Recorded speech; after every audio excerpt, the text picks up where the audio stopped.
Salve, salve, meus queridos alunos! Tudo bem com vocês? Aqui quem vos fala é o professor Luiz Virgílio e estamos aqui hoje para tratarmos de um assunto em continuidade aos conceitos elementais e estrutura do direito administrativo, hoje abarcando a ideia do poder de polícia. Lembro a todos que nós percorremos um caminho conceitual do direito administrativo no início da disciplina, no início do ano, e nas últimas aulas tivemos a oportunidade de estudar os principais princípios que informam a administração pública e que, portanto, eles estão direcionados de forma geral a todo o direito administrativo e, na sequência, preparando o estudo do ato administrativo em si, estamos estudando as três principais formas de atuação da administração pública. Na última aula, vimos brevemente uma abordagem geral do serviço público, uma atividade que exige da administração pública uma prestação positiva, um fazer. A administração pública está agindo, está fazendo algo, portanto prestando um serviço. E hoje, nesta videoaula, abordaremos aquela ação, aquela atividade da administração pública que se direciona aos indivíduos, aos cidadãos, e que, nesse sentido, exige do cidadão um não fazer, uma atividade negativa, uma prestação negativa de ação. Quando nós falamos em poder de polícia, é importante já termos aqui uma ideia, uma noção do que estamos falando. O que é poder de polícia? Poder de forma ampla, de forma geral, é um poder de intervenção que a administração possui, que o Estado possui, na esfera do indivíduo ou da sociedade. Ou seja, é uma forma de limitação do direito individual. O poder de polícia é a possibilidade que o Estado tem de intervir, direcionando, limitando, restringindo em determinadas situações o exercício de um direito individual. Por vezes, por conta de um ilícito e, portanto, um direito individual que se torna exacerbado, extrapolado, por vezes apenas regulando, tendo em vista um dos valores primordiais de todo ordenamento jurídico. Nós já tivemos oportunidade de comentar sobre os dois valores que informam substancialmente qualquer ordenamento jurídico, a justiça e a segurança, e aqui nós estamos diretamente vinculados a um desses valores, ao valor de segurança. Falar em poder de polícia é pensar na ideia de segurança. Segurança não apenas material, a segurança física, mas segurança no sentido de estabilidade das relações. Segurança no sentido de prevenção de prejuízos mais amplos, ou de prevenção, segurança no sentido de organização, segurança no sentido de prevenção geral, segurança no sentido de controle. Esta ideia de que o ordenamento jurídico tem como função primordial, como pilares, a busca de justiça e de segurança, ela se mostra bastante clara quando analisamos a ideia do poder de polícia, a possibilidade que o Estado tem de intervir, de limitar, portanto, direitos individuais. Esta é a ideia e a gente se refere aqui com uma questão a ser compatibilizada, no sentido de que nós temos que entender que o direito individual, ainda que seja um princípio constitucional geral, um princípio fundamental que informa e organiza todo o sistema jurídico, ele não é absoluto. Ele não pode ser exercido tiranicamente, entre aspas. Ele não é um poder que o indivíduo tem independente de consequências ou independente de arestas, limites, contornos. Então, o poder de polícia, na verdade, nada mais é do que uma das formas que o direito se vale para limitar, para dar contornos, para estabelecer de fato a compatibilização entre vários direitos individuais equânimes que em contato social se chocam eventualmente. Quando nós pensamos assim, em dar um fundamento específico para esse poder de polícia, para a possibilidade de controle pela administração pública dos atos dos indivíduos, nós vamos remeter a um princípio do direito administrativo, um princípio constitucional bastante específico, é o princípio da supremacia do interesse público. A ideia de que cabe uma limitação no exercício de direitos, um controle seja ele preventivo ou repressivo, ou seja, antes da prática do ato ou após a prática do ato. Essa ideia, essa possibilidade está calcada, está fundamentada na supremacia do interesse público, na ideia de que há um interesse público, coletivo, social, em manter os direitos controlados, limitados para o pleno exercício em sociedade desses direitos. Então, esta é a ideia que fundamenta e legitima um poder de polícia, uma atuação sobre alguma forma repressora ou com possibilidade do uso da força pelo Estado. Se buscássemos um conceito, nós poderíamos aí aproximar ao conceito apresentado pela Maria Silvia Zanella de Pietro, que vai dizer que poder de polícia é a atividade do Estado que consiste em limitar o exercício dos direitos individuais em benefício do interesse público. Ou seja, é um conceito absolutamente simples, geral, que se aplica tanto à polícia administrativa quanto à polícia judiciária, nós já veremos à frente a distinção entre essas duas, e que dá conta desta ideia de poder de polícia como a possibilidade de, mediante uso ou ameaça de uso da força, o Estado agir limitando o exercício dos direitos individuais e não o direito em si, em benefício do interesse público. Se nós vamos à frente e pensamos em como definir exatamente o que vem a ser esse poder de polícia, nós vamos perceber que existe uma definição legal, um conceito legal. Legal porque ele vem expresso, previsto no Código Tributário Nacional. Este é o instrumento legislativo que o ordenamento viu por bem fixar um conceito de poder de polícia. E por que no Código Tributário Nacional? Porque, eventualmente, o exercício do poder de polícia pode gerar taxas. A cobrança de taxa pela ação, pela fiscalização, pela intervenção, pela concessão de uma licença ou de uma autorização, e por gerar taxa, que é uma espécie de tributo, o melhor local legislativo para fixar esse conceito é o Código Tributário Nacional. Vocês podem perceber aqui pela leitura do próprio caput do artigo que vai dizer que para nós que poder de polícia será considerado o quê? Uma atividade da administração pública. Então nós temos o primeiro elemento importante que na frente nós vamos chamar de indelegabilidade. Quer dizer, quem exerce o poder de polícia é a administração pública e não o particular. É uma atividade que não poderá ser delegada. É uma atividade exercida pela administração que vai limitar ou disciplinar direito, interesse ou liberdade.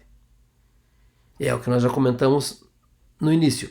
Limitar, estabelecer contornos, estabelecer regras para o exercício de um direito, um interesse e uma liberdade. Quando nós falamos direito, interesse e liberdade, nós estamos falando em sentido amplo de um direito fundamental, que regula a prática de um ato ou a abstenção de um fato. A prática de um ato, por quê? Porque a ação humana deve ser exercida. Para que ela possa ser exercida, existirão regulamentos que a disciplinam. Um exemplo, para se advogar, deverá o indivíduo que pretende agir possuir registro na ordem dos advogados específica, na sua corporação profissional. Veja que aqui está regulando a prática do ato. Nem todos podem praticar aquele ato, mesmo que sejam capazes. Deverão ter um requisito preenchido, que é da regular inscrição na sua ordem de corporação, na sua entidade de classe. Ou abstenção de um fato. Que é a abstenção de um fato? A abstenção vai ser deixar de praticar algo. Em razão sempre, aqui é importante, do interesse público. Então, o interesse público justifica esse poder de polícia. Concernente àquilo que nós já falamos, a segurança. Segurança no sentido amplo se refere a todo o valor direcionado do ordenamento que seja a estabilidade, a manutenção, a não violação de direitos. Justiça vai ser a recomposição desses momentos de violação.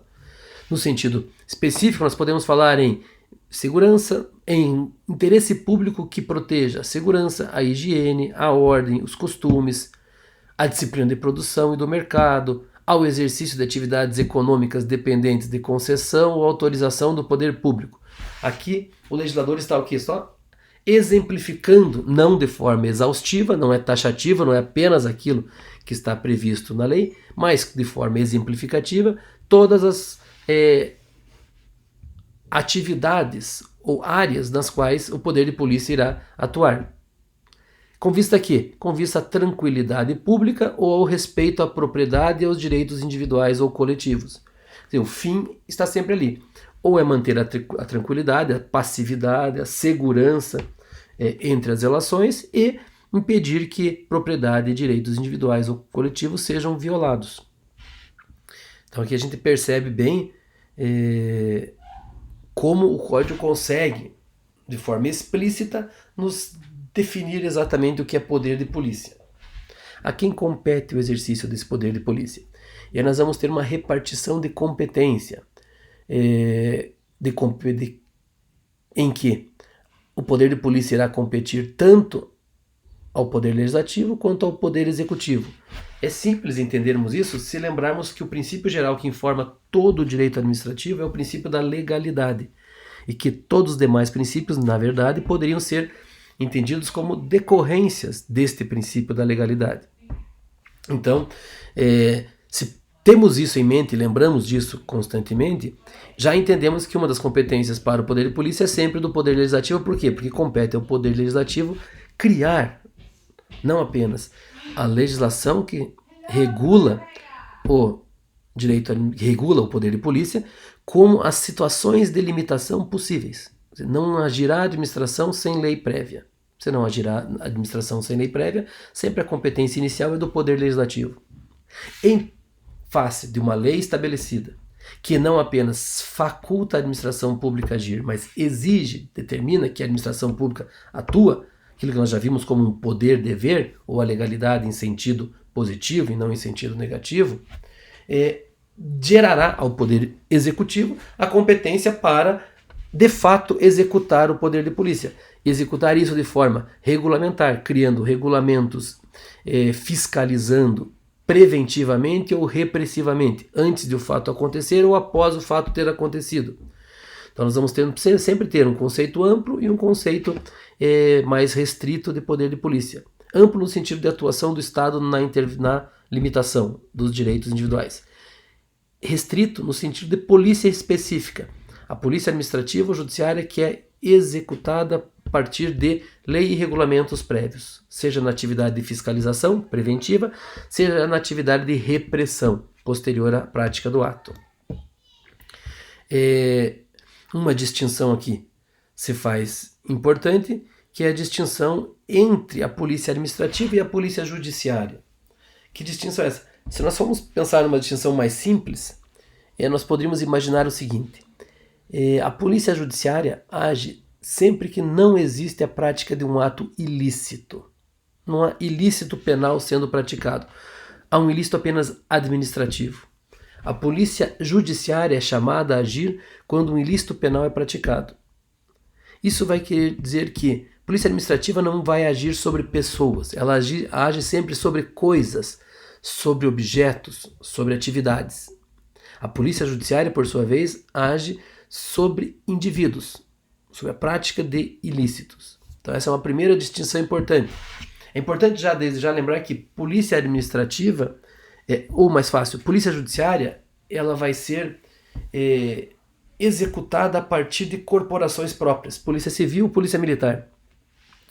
A polícia administrativa, por sua vez, vai ser executada por toda a esfera da administração pública a qual seja atribuída esta competência. Então nós temos aí já em seguida uma diferença de competência, ou seja, cabe à polícia administrativa agir sobre bens, direitos ou atividades. Um exemplo, a concessão de um alvará de funcionamento para determinada atividade empresarial. Já a polícia judiciária atuará sempre sobre ilícitos penais, incidindo sobre pessoas.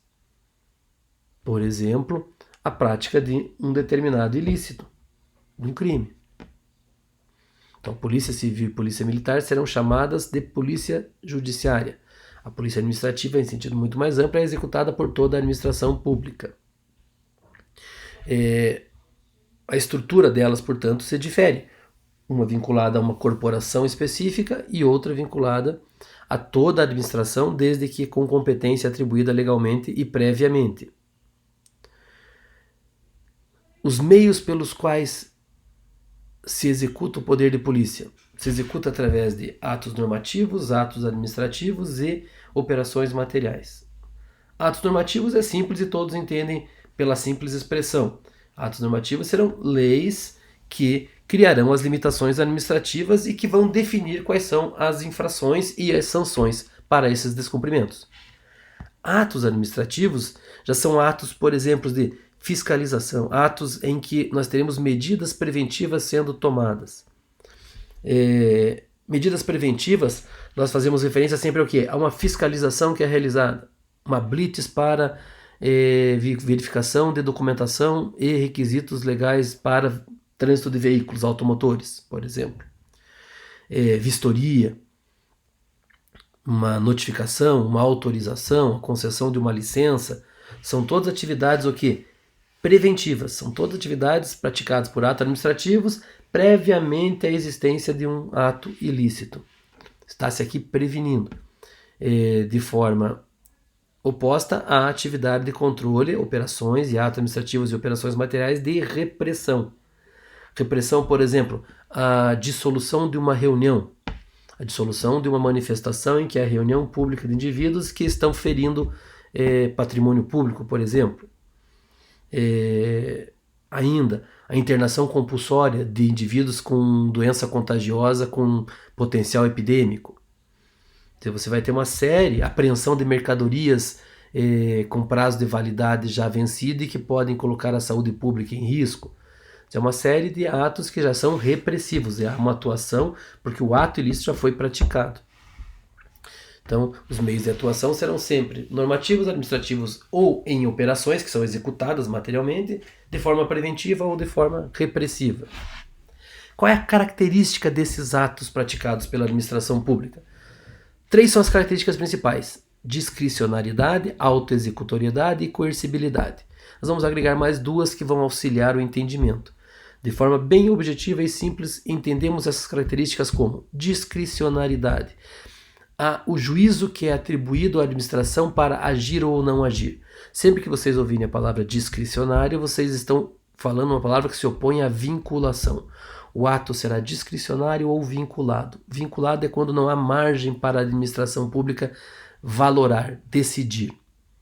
Discricionário é quando há esta margem. Nós teremos oportunidade de estudarmos o ato administrativo e veremos quando essa discricionariedade se manifesta. Mas entendamos uma diferença desde já. A concessão para a permissão de dirigir, a licença para dirigir veículos automotores, ela não gera nenhum grau de discricionariedade à administração pública. Desde que cumpridos os requisitos previstos pela lei, todo indivíduo terá acesso a essa licença, terá acesso à possibilidade de dirigir veículos automotores. É diferente, por exemplo, da autorização para porte de armas. Não há um critério legal específico para que o indivíduo cumpra e, portanto, obtenha essa autorização. Caberá à administração pública, nesse caso específico por meio do delegado da Polícia Federal, valorar e decidir se, naquela circunstância, cabe ou não ao indivíduo ser concedido a autorização para porte de arma. Há um ato que, nesse caso, é discricionário em relação a outro ato anterior que era vinculado. A autoexecutoriedade é a característica que tem os atos do poder de polícia de não necessitarem de recurso ao poder judiciário para serem praticados. Ou quer dizer, eles são, ao mesmo tempo, exigíveis e executórios. Você vai ter, para agir, não se precisa pedir ao Poder Judiciário autorização para agir, exigibilidade, e, uma vez agindo, não precisa submeter a sua prática à revisão judicial. Cabe, nesses casos, ao indivíduo que se sente ofendido recorrer ao Poder Judiciário. Não precisa previamente a administração pedir autorização para essa execução. E coercibilidade, a medida geral de imposição de força. Ou seja, um ato de poder de polícia só o é em toda esta forma porque pode, em última causa, em última ratio, utilizar-se da força para a sua prática. Portanto, ele é coercível. A coercibilidade, como regra geral do direito, aqui é evidenciada especificamente no poder de polícia. As duas outras notas que cabem aqui indicar e que nos facilitam entender o poder de polícia, as suas características, é a natureza negativa da sua atividade, ou seja, no serviço público, a administração estava agindo, produzindo, fazendo algo. No poder de polícia, a administração pública está impedindo algo de ser praticado ou apenas fiscalizando a prática de algo. Não há uma entrega de um resultado positivo, mas há sim um impedimento preventivo ou repressivo de algo que vai ofender os interesses públicos. E por fim, a indelegabilidade. Por tudo que já vimos até agora, é fácil entender que o ato de poder de polícia, principalmente e efetivamente aquele repressivo, não pode ser delegado para particulares. Não é possível que uma função típica do Estado seja delegada para uma atividade, para iniciativa privada, sob pena de conflito direto entre interesses privados. E aí, rompimento com a supremacia do interesse público. Por fim, os limites que podem ser atribuídos a esse poder de polícia, e aqui já buscando aqui uma proximidade com nossas próximas aulas que enfrentaremos aí o estudo do ato administrativo, nós percebemos que na maior parte das situações o poder de polícia está absoluta e vinculadamente limitado. Em alguns momentos essa discricionariedade é possível. A competência, por exemplo, é sempre um limite fixo estabelecido, porque só exercerá poder de polícia a competência previamente estabelecida em lei. A forma do ato a ser praticado, da mesma forma, a concessão de um alvará, de uma licença, de uma multa, toda ela será sempre de um termo circunstanciado, de um boletim de ocorrência.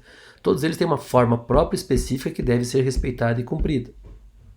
Os fins do poder de polícia, da mesma forma, são sempre vinculados, já limitados e específicos. Só se atua para interesse público, uma vez que você tenha uma atividade de poder de polícia desvinculada do fim do interesse público, nós temos uma figura chamada desvio de poder, e que gerará responsabilidade pelo Estado e pelo indivíduo que pratica esse ato de desvio. Os motivos e o objeto são os elementos do ato administrativo em que alguma discricionariedade pode ser executada. E isso vai ser sempre executado com base em quê? Com base em 3 elementos. Os elementos da proporcionalidade, da necessidade e da eficácia. Ou seja, este ato deverá ser praticado apenas se ele for efetivamente necessário. Se ele for necessário para restaurar o interesse público, a segurança, ou se ele for necessário para prevenir que seja rompida a segurança e o interesse público. Segundo, este ato deve ser o ato eficiente, eficaz para esta prática. Não deve ter outra opção, mas apenas esta opção de poder de polícia para garantir a segurança do ato. E por fim, a proporcionalidade. A medida entre os meios e os fins deve ser proporcional, deve ser adequada, não deve extrapolar para se obter o resultado final de segurança e de interesse público. Sempre por quê? Porque nós estamos aqui limitando o exercício de um direito individual. Então nós temos que ter todo o cuidado para que esse ato que limita seja sempre necessário, eficaz e proporcional à sua prática. Agradeço mais uma vez a audiência de todos vocês. Mantenham-me sempre à disposição. Ficam aqui os contatos e até um próximo encontro.